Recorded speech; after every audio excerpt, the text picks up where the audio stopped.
Nauru ये Pacific ocean के बीचों बीच है और मैप पर एक छोटे से पॉइंट की तरह दिखाई देता है। ये सबसे छोटा इंडिपेंडेंट रिपब्लिक है। पूरे साल लगभग 200 लोग ही इस देश में आते हैं। मैंने इस सफर की शुरुआत 3 घंटे पहले इस्तांबुल के एयरपोर्ट पर पहुंचकर की। सबसे पहले मुझे सैन फ्रांसिस्को तक पहुंचने में 13.5 घंटे लगे। उसके बाद 7 घंटों तक रुकने के बाद मैंने फिजी आइलैंड्स में नाड़ी के लिए 13 घंटे की एक और लंबी फ्लाइट ली और दोबारा से 7 घंटे तक इंतजार किया। लगभग 75% सीट्स खाली होने के कारण नाड़ी से नाउरू की फ्लाइट में 4.5 घंटे लगे और आखिरकार मेरा 48 घंटे का सफर समाप्त हुआ। यह एक ऐसा देश है जहां बहुत कम लोगों का आना जाना है। यहां तक कि नजदीकी देश भी हजारों किलोमीटर दूर हैं। आखिरकार आइलैंड तक पहुंचने के बाद मुझे अगली फ्लाइट का इंतजार करना पड़ा, जो कि लगभग 1 हफ्ते बाद थी। पानी के जरिए भी यहां आना मुमकिन नहीं है। नाउरू के चारों ओर विशाल चट्टानें हैं जो जहाजों को किनारे के पास आने से रोकती हैं। कुछ समय पहले तक इस आइलैंड के लोगों के पास इतने पैसे हुआ करते थे कि उन्हें समझ नहीं आता था कि वे इन पैसों का क्या करें। साल 1975 के समय में फॉस्फेट डिपॉजिट से भरपूर नाउरू दुनिया में सबसे हाईएस्ट जीडीपी पर कैपिटा वाला देश बन गया था। हालांकि आज की तारीख में जमीन के खराब हो जाने पर यहाँ किसी भी फल या सब्जियों को उगाया नहीं जा सकता। आर्टिफिशियल फूड्स और तले हुए खाने का ज्यादा से ज्यादा इस्तेमाल करने की वजह से नाउरू में ओबेसिटी रेट दुनिया में सबसे ज्यादा है और इसके अलावा यहाँ सिगरेट की खपत भी सबसे ज्यादा है। ये जाहिर है कि सरकार विदेशी मीडिया को देश से दूर रखना चाहती है। 1 महीने की लंबी प्रोसेस से गुजरने के बाद, जिसमें मैंने अनगिनत डॉक्यूमेंट सबमिट किए हैं, लेकिन फिर भी मुझे बड़ी मुश्किल से टूरिस्ट वीजा मिला। सामान्य एप्लीकेशन फीस 50 ऑस्ट्रेलियन डॉलर है, लेकिन जर्नलिस्ट्स और मीडिया वालों से 8,000 ऑस्ट्रेलियन डॉलर्स की भारी रकम की मांग की जाती है। देश के अंदर एंटर करते ही पुलिस ने तुरंत मेरा ड्रोन मुझसे ले लिया। आपको ऊपर से यह आइलैंड देखने में थोड़ा अजीब लगा होगा। नाउरू की आसमान से तस्वीर लेने की इजाजत नहीं है। यहाँ वीडियो बनाना आसान नहीं होगा, क्योंकि नाउरू हम सब से एक शर्मनाक सच्चाई को छिपाने की कोशिश कर रहा है, जिसके बारे में आपको आगे पता चलेगा। मैं इस वक्त यारेन में हूँ, क्योंकि रनवे एरिया और ड्राइववे एरिया एक दूसरे के ठीक बगल में है, इसलिए यहाँ कार्स का एयरप्लेन्स को रास्ता देना बहुत ही आम बात है। पैदल चलने वाले लोगों को लैंडिंग और टेक ऑफ के दौरान होने वाले जेट ब्लास्ट के प्रति चेतावनी दी गई है। ऐसा इसलिए है क्योंकि यह देश इतना छोटा है कि स्ट्रिप के आकार वाला ये एयरपोर्ट आइलैंड के पूरे साउथ वेस्ट कोस्ट तक फैला हुआ है। आप जो यहाँ देख रहे हैं वो है एयरपोर्ट। अगर मैं अंदर जाना चाहता हूँ तो मैं बस इस फेंस को पार करके अंदर जा सकता हूँ। आइलैंड का पूरा एरिया सिर्फ 21 स्क्वायर किलोमीटर या 8 स्क्वायर माइल्स है। पूरे देश को कार से ड्राइव करने में ज्यादा से ज्यादा 20 मिनट का समय लगता है और सफर जहाँ से शुरू होता है वहीं से खत्म भी होता है, क्योंकि यहाँ सिर्फ एक ही रिंग रोड। यहाँ पुलिस हर वक्त पहरा देती रहती है। अपनी ओर किसी का भी ध्यान नहीं खींचने के लिए मैं देश की इकलौती टूरिज्म एजेंसी तक पहुंचा और अब मैं एक गाइड के साथ आइलैंड को एक्सप्लोर करना शुरू करूंगा। एजेंसी के मुताबिक इस आइलैंड पर महीने में 1 या 2 टूरिस्ट ही आते हैं, यानी कि इंटरनेट पर बताए गए नंबर्स असलियत से काफी अलग हैं।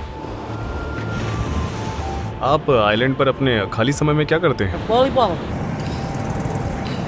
सो आप आइलैंड पर अपने खाली समय में क्या करते हैं? Anything we want to do. जैसे कि Fishing, sleeping, eating. वे सबसे ज्यादा क्या खाते हैं? Chinese food. 1, 2, 3. 1, 2, 3. Woohoo! Get out of here, boy.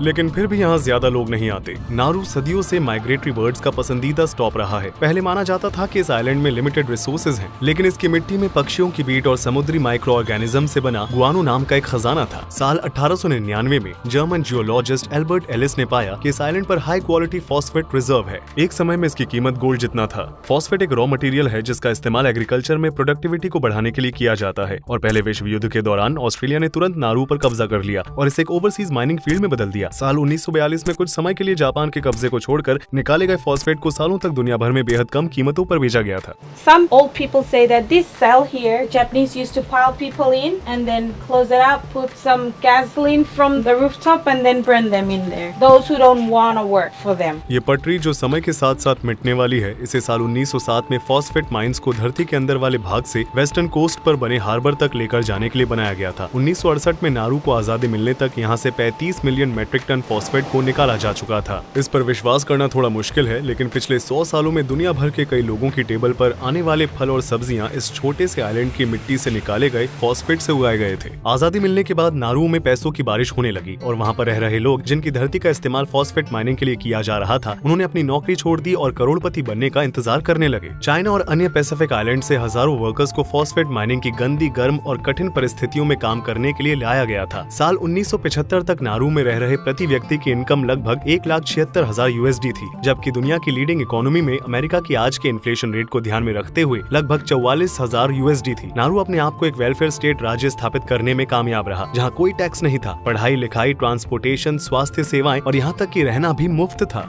I've seen my grandma come out of the bank with the pillowcase. They put all their money inside and just walk out with the money. Spend it all up. मैंने सुना कि यहाँ के एक police officer के पास एक Lamborghini थी, लेकिन उसे एहसास हुआ कि वो कार के लिए फिट नहीं था, इसलिए उसने उसे फेंक दिया। क्या ये सच है? Yes, that's true.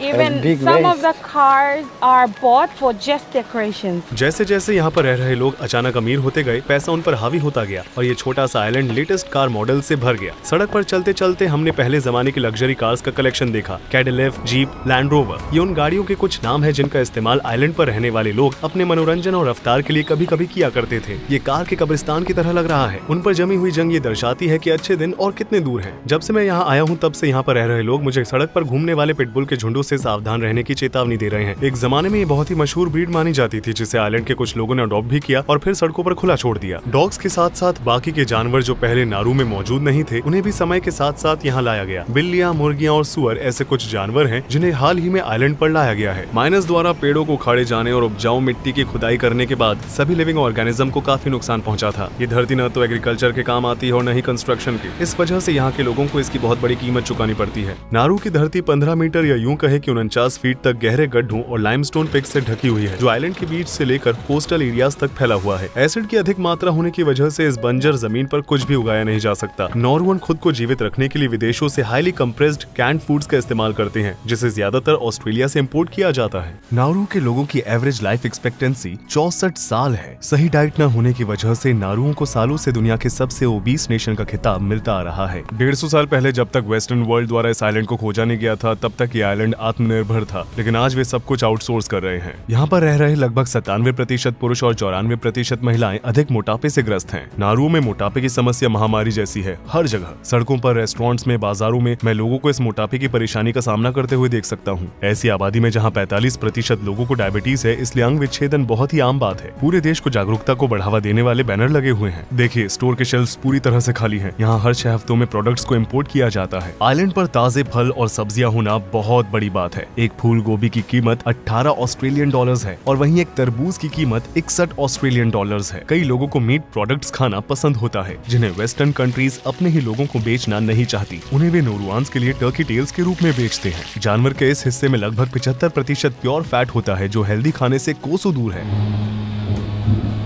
फॉस्फेट की माइनिंग की वजह से यहाँ रहने की जगह की भी कमी है। डिस्ट्रक्शन की वजह से नारुओं की लगभग 80% जमीन रहने लायक नहीं है, जिससे इसके 14,000 निवासी सिर्फ 4 स्क्वायर किलोमीटर या 1.5 स्क्वायर मील के कोस्टल एरिया में रहते हैं। ये है बुआडू लैगून, मात्र एक ऐसी जगह जिसे कभी छुआ नहीं गया। ये पहले के समय में ले जाने का दरवाजा है। एक समय में नारू इस पौधे से भरपूर हुआ करता था, लेकिन अब ये सब गायब हो गया है। यहाँ अभी भी केले के पेड़, पैंडेनस के पेड़ और अनानास के पौधों को देखा जा सकता है। मूर्तियों की तरह दिखाई देने वाले स्ट्रक्चर्स नारुओं के समुद्र तट पर यह चट्टान के स्ट्रक्चर समुद्र से 5 मीटर या 16 फीट ऊपर तक पहुंचते हैं। समुद्र चट्टानों से भरा हुआ है, जो किनारों से लगभग 200 मीटर तक फैली हुई है, जिससे बड़े बड़े जहाजों का इस तरफ आना मुश्किल हो जाता है। इनमें से कई पानी के नीचे हैं और समुद्र का पानी कम होने पर उन्हें देखा जा सकता है। इससे लोगों के लिए पानी में सैकड़ों मीटर तक जाना और मछली का शिकार करना संभव हो गया है। पेड़ों के नष्ट होने की वजह से साल भर यहाँ का एवरेज टेम्परेचर लगभग 30 डिग्री सेल्सियस या 86 डिग्री फ़ारेनहाइट तक बढ़ जाता है। आइलैंड पर मौसमी हवाओं की वजह से बारिश और समय एक साथ बहते हैं। हालांकि नारुओं में कोई भी नदी या स्ट्रीम नहीं है, इसलिए यहाँ के लोगों के पास ताजे पानी की कमी है। इन डिसैलिनेशन प्लांट्स में रिवर्स ऑस्मोसिस का इस्तेमाल करके समुद्र के पानी का इस्तेमाल करके देश भर में हर रोज 2 मिलियन लीटर पीने का पानी बनाया जाता है। यहाँ मोक्का वेल नाम का एक अंडरग्राउंड लेक है। बिना किसी लोकल की मदद के इस गुफा में एंटर करने का रास्ता ढूंढना थोड़ा मुश्किल है, क्योंकि इसकी एंट्रेंस बहुत छोटी है। युद्ध के दौरान नारुओं के लोगों ने इस जगह का इस्तेमाल छिपने के लिए और साफ पानी पीने के लिए किया था। यह डिब्बों और कांच के टुकड़ों से भरा हुआ है। यह अंडरग्राउंड लेक अब पीने के पानी का सोर्स नहीं है। ईसाई धर्म से पहले यहाँ कौन सा धर्म था? It's the god here. There's the altar on the top side. If they give it food, it will come into life and then it will bring them what they were asking for. कोई है जो अब भी बुर्राक धर्म में विश्वास रखता है? Some. They believe that this water here and they've witnessed that if you come and take a dip, it will heal your skin or maybe some other diseases. इस देश का कोई ऑफिशियल कैपिटल नहीं है। हालांकि यारेन डिस्ट्रिक्ट में parliament house, embassy, देश का एकमात्र पुलिस स्टेशन, फायर डिपार्टमेंट और एयरपोर्ट जैसे सभी संस्थान मौजूद हैं। यहाँ सिर्फ 11 स्कूल हैं, जिनमें से 3 हाई स्कूल हैं और एक स्टेट यूनिवर्सिटी है। आइलैंड पर लगभग सभी को अंग्रेजी आती है। नौरुआन उनकी पहली भाषा है। मिसाल के लिए नारू नाम का जन्म नारुआन शब्द अना ओएरा से हुआ था, जिसका मतलब होता है मैं बीच पर जाता हूँ। आप हेलो कैसे कहते हैं? अच्छा, आप कैसे हो को क्या कहेंगे? मैं पार्लियामेंट में हूँ, जहाँ से नारू को चलाया जाता है। फॉर्मल सेटिंग के विपरीत यह आइलैंड के आरामदायक वातावरण को दर्शाता है। एंट्रेंस पर कोई सिक्योरिटी नहीं है और मुझे अपने फोन से फोटो और वीडियो लेने की भी परमिशन मिल गई है। उन्हीं सीट्स के साथ नारू का पार्लियामेंट दुनिया के सबसे छोटे पार्लियामेंट में से एक है। अगर यहाँ मौजूद लोगों को उन सीन्स के बारे में पता होता जो मैं आपको आगे वीडियो में दिखाने वाला हूँ, तो शायद वो मुझे ऐसा नहीं करने देते। साल 1970 में नारू सरकार को यह एहसास हुआ कि उनके फॉस्फेट रिजर्व खत्म हो रहे हैं और कई अन्य सहित फॉरेन प्रॉपर्टीज में निवेश करके oil rich countries, middle eastern countries की स्ट्रेटेजी को अपनाते और उन्होंने मेलबर्न में नारू हाउस, हवाई में नारू टावर, गुआम में पैसिफिक स्टार होटल, वॉशिंगटन में पैसिफिक हाउस, फिजी में द ग्रैंड पैसिफिक होटल। हालांकि भ्रष्टाचार और गलत मैनेजमेंट ने सरकार को 1990 के दशक में प्रति वर्ष लाखों डॉलर के कर्जे में डाल दिया और फॉस्फेट से होने वाली कमाई जल्द ही खत्म हो गई। अपने आप को बनाए रखने की कोशिश में सरकार ने देश को टैक्स हेवन में बदलना चाहा और इसके चलते यह ड्रग कंट्रोल, रूसी माफिया और अलकायदा जैसी ऑर्गेनाइजेशन के साथ मनी लॉन्ड्रिंग घोटालों में शामिल हो गई। नारू ने 400 से भी अधिक फॉरेन बैंक्स को एक ऐसे सिस्टम के तहत लाइसेंस जारी किया जिसमें ब्रांचिंग की आवश्यकता नहीं थी और ऑप्शनल रिकॉर्ड रखने की अनुमति थी। उस अवधि के दौरान अकेले रूसी माफिया ने नारू में बैंक्स के जरिए 70 बिलियन अमेरिकी डॉलर का अनुमान लगाया। इंटरनेशनल प्रेशर की वजह से देश को गैर कानूनी बैंकिंग एक्टिविटीज पर रोक लगानी पड़ी और 2004 से कैश बेस्ड इकोनॉमी का इस्तेमाल करने के लिए मजबूर किया गया। ऑस्ट्रेलियन डॉलर नारू की ऑफिशियल करेंसी है। देश भर में मौजूद कुछ ही एटीएम्स में भी पैसे नहीं है। मैं अपने साथ कुछ कैश लेकर आया था, लेकिन यहाँ क्रेडिट कार्ड भी स्वीकार नहीं किए जाते। मनी लॉन्ड्रिंग को रोकने की कोशिशों के बावजूद आज की तारीख में यहाँ बस एक ऑस्ट्रेलियन बैंक कार्य करती है। साल 2000 आते आते फॉस्फेट रिजर्व समाप्त हो गए और फॉस्फेट एक्सपोर्ट अपने पीक पीरियड के मुकाबले 1% तक गिर गया। देश के सेंट्रल बैंक को बंद कर दिया गया और दूसरे देशों में इसकी प्रॉपर्टीज को एक एक करके बेचा गया। टॉप साइड से आगे बढ़ने पर हम खुदाई करने वाली मशीनों को काम करते हुए देख सकते हैं। देश में अभी भी छोटे पैमाने पर फॉस्फेट की खुदाई की जाती है। अगर उन्हें यहाँ एक और फॉस्फेट माइन मिलती है तो क्या आप उसकी माइनिंग को सपोर्ट करेंगे? Well, just say leave the nature alone, because even though enough digging to the ground, we're gonna sink. 52% आबादी गरीबी रेखा पर या उससे नीचे रहती है और चर्च की सहायता के साथ जीवित रहने की कोशिश करती है। जिन क्षेत्रों में कम कमाई होती है वहाँ तनाव की वजह से तंबाकू का सेवन बहुत ज्यादा किया जाता है। आइलैंड पर 15 साल से अधिक उम्र के लगभग हर 2 में से 1 व्यक्ति सिगरेट पीता है।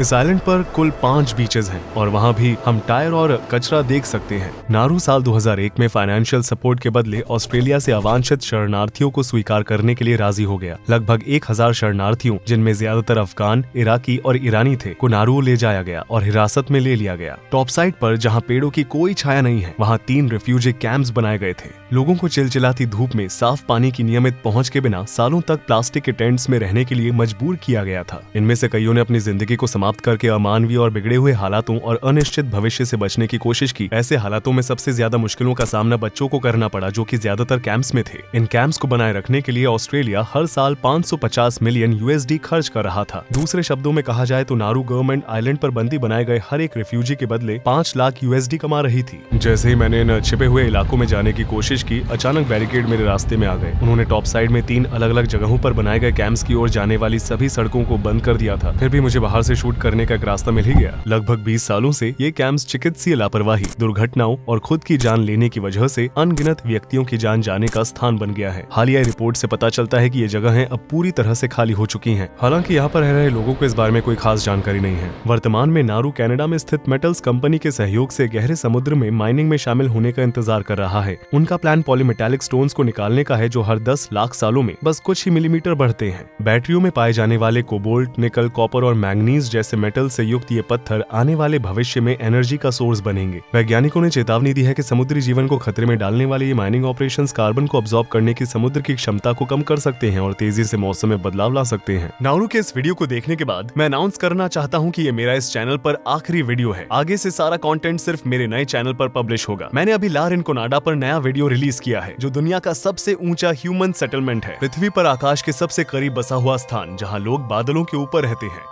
इस अत्यधिक ऊंचाई पर 5100 मीटर वायुमंडल काफी पतला हो जाता है और स्थानीय लोग केवल 50% सामान्य ऑक्सीजन लेवल के साथ जीवन बिता रहे हैं। उनके शरीर कुछ ऐसे विकसित हुए हैं कि वो हमसे 2 गुना अधिक रक्त कोशिकाएं बना सके। इस बंजर भूमि पर इतना कम एयर प्रेशर है कि एक भी पेड़ सरवाइव नहीं कर सकता। ये शहर पेरू के एंडीज में स्थित है और यहाँ की ऊंचाई यूरोप के एल्प्स में स्थित, जो कि सबसे ऊंची चोटी है, से भी 300 मीटर ज्यादा है। और जब आप वहाँ हो तो मेरे नए चैनल को सब्सक्राइब करना न भूलें। इस चैनल पर आपके सपोर्ट के लिए शुक्रिया। नए चैनल पर मिलते हैं हमारे अगले शानदार एक्सप्लोरेशन के लिए।